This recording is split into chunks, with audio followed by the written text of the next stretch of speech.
7वां अध्याय। प्लवनशील संत। कल रात एक सभा में मैंने एक योगी को जमीन से कई फुट ऊपर हवा में ठहरे हुए देखा। मेरा मित्र उपेंद्र मोहन चौधरी बड़े ही प्रभावशाली ढंग से बोल रहा था। मैंने उत्साहपूर्ण मुस्कान के साथ कहा, शायद मैं उनका नाम बता सकता हूं। कहीं वे अपर सर्कुलर रोड के भादुड़ी महाशय तो नहीं थे? उपेंद्र ने स्वीकृति में सिर हिलाया। यह बात मुझे पहले ही ज्ञात है। यह देखकर उसका चेहरा थोड़ा उतर गया। संतों के बारे में मेरी जिज्ञासा से मेरे सभी मित्र भली भांति परिचित थे। कोई नई जानकारी मिलते ही मुझे उनके पीछे लगा देने में उन्हें बड़ा आनंद आता था। ये योगी महाराज मेरे घर के इतने निकट रहते हैं कि मैं प्रायः उनसे मिलने जाता हूं। मेरे इस कथन से उपेंद्र के चेहरे पर उत्सुकता के भाव उमड़ते देख मैंने उसे और भी बातें बताना शुरू कर दिया। उनके कई चमत्कार मैंने देखे हैं। पतंजलि प्रणीत प्राचीन अष्टांग योग की विभिन्न प्राणायाम विधियों में वे निष्णात हैं। एक बार भादुड़ी महाशय ने मेरे सामने भस्त्रिका प्राणायाम इतने जोर से किया कि लगा मानो उस कमरे में सचमुच का तूफान आ गया हो।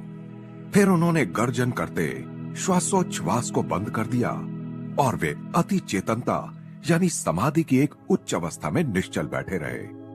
तूफान के बाद शांति का वातावरण इतना प्रभावपूर्ण था कि उसे कभी भुलाया नहीं जा सकता।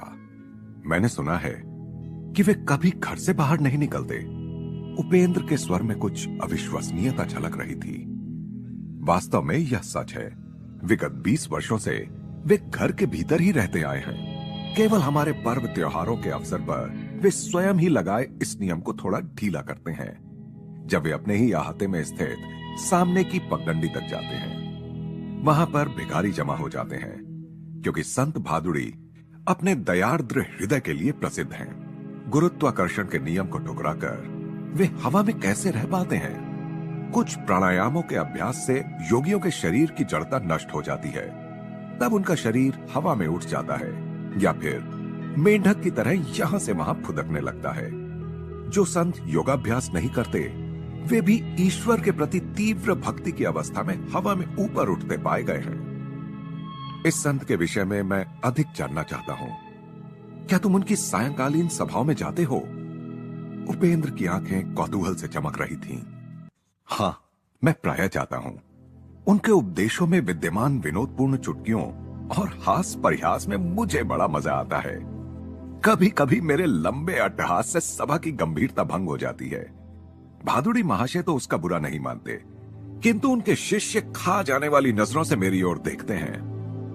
उस दिन दोपहर को स्कूल से घर लौटते समय मैं भादुड़ी महाशय के एकांत निवास के पास से गुजर रहा था, तो उनका दर्शन करने की इच्छा हो गई।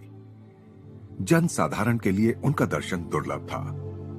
निचली मंजिल पर अकेला रहने वाला उनका एक शिष्य इस बात का ध्यान रखता था कि उनके एकांत में खलल ना पड़े। यह शिष्य कुछ ज्यादा ही अनुशासन प्रिय था। उसने मुझसे पूछा कि क्या मैंने भेंट के लिए पहले से समय लिया हुआ है। उसके गुरुदेव उसी समय वहां आ पहुंचे और उन्होंने मुझे अविलंब बाहर निकाल दिए जाने से बचा लिया। मुकुंद जब भी आना चाहे उसे आने दिया करो। संतवर की आंखें चमक उठी। एकांत का मेरा नियम मेरी अपनी सुविधा के लिए नहीं बल्कि लोगों की सुविधा के लिए है।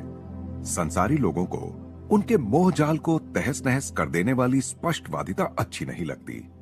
संत न केवल दुर्लभ होते हैं बल्कि वे लोगों को व्याकुल भी कर देते हैं। शास्त्र पुराणों में भी वे प्रायः जन साधारण को वेहवल करते पाए जाते हैं। मैं भादुड़ी महाशय के पीछे पीछे ऊपरी मंजिल पर स्थित उनके अत्यंत सादे कक्ष में जा पहुंचा, जहां से वे शायद ही कभी बाहर निकलते थे।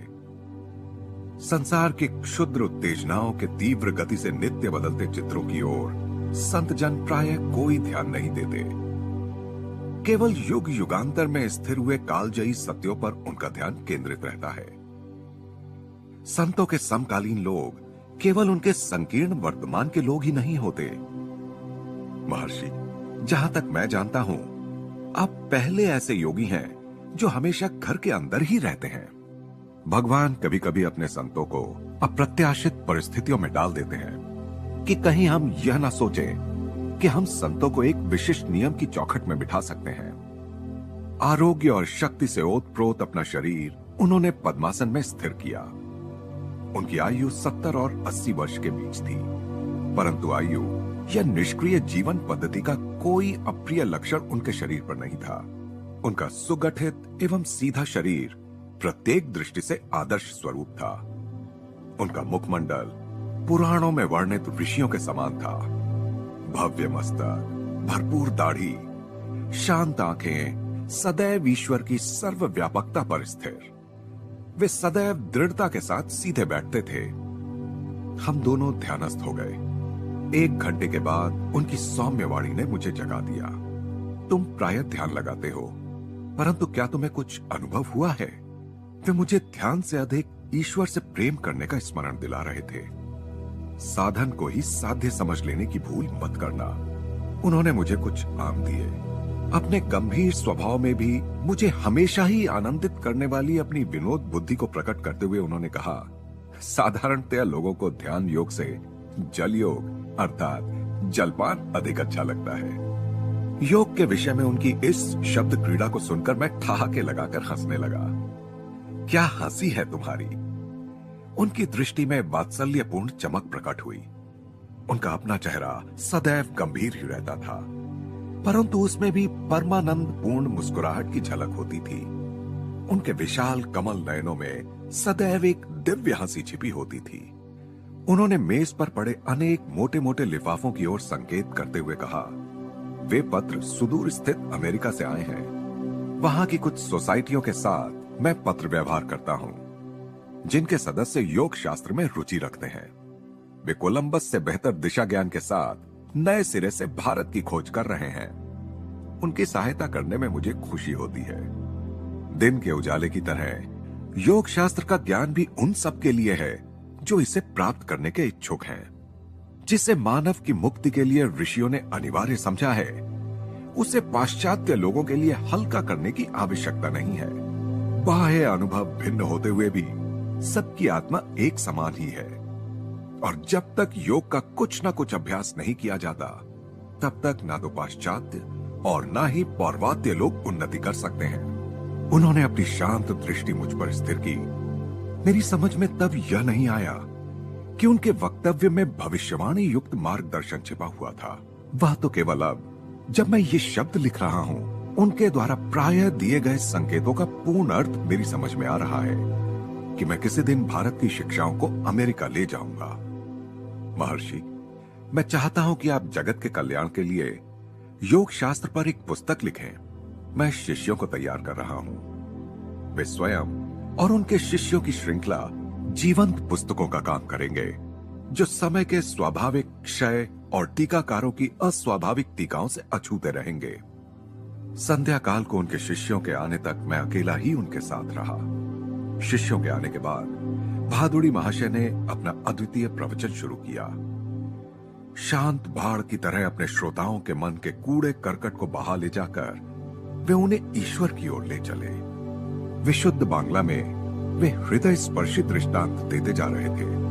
उस दिन भादुड़ी महाशय संत संगति को पाने के लिए अपने राजसी जीवन का त्याग करने वाली मध्ययुगीन राजपूत रानी मीराबाई के जीवन से संबंधित कुछ दार्शनिक तत्वों को समझा रहे थे। एक बार एक महान सन्यासी सनातन गोस्वामी ने मीराबाई से मिलने से केवल इसलिए इनकार कर दिया कि वे स्त्री थीं। उत्तर में मीराबाई ने जो कुछ कहा, उसे सुनकर गोस्वामी विनम्र बनकर उनके चरणों में नत हो गए। मीराबाई ने कहा, महात्मा जी से कहो कि मैं नहीं जानती थी कि सृष्टि में ईश्वर के अतिरिक्त और भी कोई पुरुष है। क्या हम सब उनके सामने स्त्रियां नहीं हैं? शास्त्रों का एक सिद्धांत यह है कि केवल ईश्वर ही एकमात्र सृजनक्षम पुरुष तत्व है। उसकी सृष्टि तो केवल निष्क्रिय माया है। मीराबाई ने भक्ति रस से ओतप्रोत अनेक पदों की रचना की है, जो आज भी भारत में प्रेम और श्रद्धा के साथ गाए जाते हैं। उनमें से एक है, साधन करना चाही रे मनवा, भजन करना चाही, प्रेम लगाना चाही रे मनवा, प्रीत लगाना चाही। नीर नहन से हरि मिले तो जल जंतु होई, फल मूल खाकर हरि मिले तो बहादुर बंदराई। तुलसी पूजन से हरि मिले तो मैं पूजूं तुलसी झाड़, पत्थर पूजन से हरि मिले तो मैं पूजूं पहाड़। तृण भक्षण से हरि मिले तो बहुत मृगी आजा, स्त्री छोड़न से हरि मिले तो बहुत मिले खोजा, दूध पीवन से हरि मिले तो बहुत वत्स बाला, मीरा कहे बिना प्रेम से ना मिले नंदलाला। भादुड़ी महाशय जहां यौगिक आसन में बैठते थे, वहीं उनके पास पड़ी उनकी खड़ाओं पर कई शिष्य प्रणामी रख देते थे। भारत में प्रचलित इस श्रद्धापूर्ण चढ़ावे का अर्थ है कि शिष्य अपनी भौतिक संपदा गुरु के चरणों में अर्पित कर रहा है। कृतज्ञ मित्रों के रूप में प्रभु ही अपने भक्तों की देखभाल करते रहते हैं। उस पितामह तुल्य ऋषि से विदा लेते समय उनकी ओर भक्तिपूर्ण दृष्टि से देखते हुए एक शिष्य ने कहा, गुरुदेव, आप महान हैं। आपने ईश्वर को पाने के लिए और हमें ज्ञान देने के लिए अपनी संपत्ति, आराम आदि सब कुछ त्याग दिया। यह सर्वविदित था कि भादुड़ी महाशय ने बचपन में ही विशाल पैतृक संपत्ति को त्याग दिया था, जब उन्होंने अनन्य भाव से योग मार्ग में पदार्पण किया। तुम ठीक उल्टी बात बोल रहे हो। भादुड़ी महाशय के मुखारविंद पर भर्त्सना के अत्यंत सौम्य भाव प्रकट हुए। मैंने तो अंतहीन आनंद का विराट साम्राज्य प्राप्त करने के लिए कुछ थोड़े से रुपए और कुछ तुच्छ सुख विलासों को छोड़ दिया। फिर मैंने कोई त्याग कहां किया है? और उस निधि को बांटने में जो आनंद मिल सकता है, उसका मुझे ज्ञान है। इसे क्या त्याग कहा जा सकता है? अल्प दृष्टि वाले सांसारिक जन ही वास्तव में सच्चे त्यागी हैं।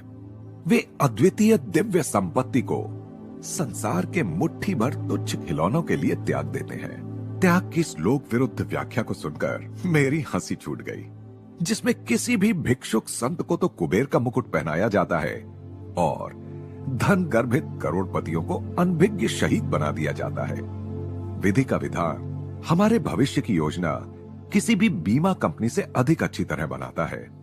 उनके निष्कर्षात्मक शब्द उनकी अपनी श्रद्धा का अनुभव सिद्ध धर्म थे। आज संसार बाह्य सुरक्षा में ही विश्वास करने वाले बेचैन लोगों से भरा हुआ है। उनके कटु विचार उनके ललाटों पर अंकित घाव चिन्हों के समान है।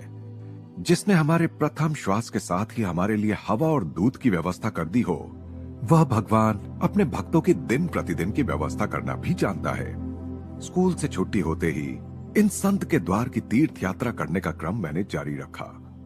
आंतरिक उत्साह के साथ वे अनुभव लाभ में मेरी सहायता करते रहे। एक दिन वे मेरे घर से दूर राम मोहन रॉय रोड पर रहने के लिए चले गए। उनके श्रद्धालु शिष्यों ने उनके लिए वहां नागेंद्र मठ नाम से एक नया आश्रम बना दिया था। यहां मेरी कहानी अचानक कई वर्ष आगे निकल जाती है। फिर भी भादुड़ी महाशय के मुझसे कहे गए अंतिम शब्दों का उल्लेख मैं यहां करना चाहता हूं। पश्चिम की ओर प्रस्थान करने से कुछ पहले मैं उनके दर्शन करने गया और आशीर्वाद पाने के लिए मैंने उनके चरणों पर सिर रखा। बेटा, अमेरिका जाओ, युग युगांतर की भारत की महिमा को अपनी ढाल के रूप में ले जाओ। विजय तुम्हारे ललाट पर लिखी हुई है। उस देश के भले लोग तुम्हारा हृदयपूर्वक स्वागत करेंगे।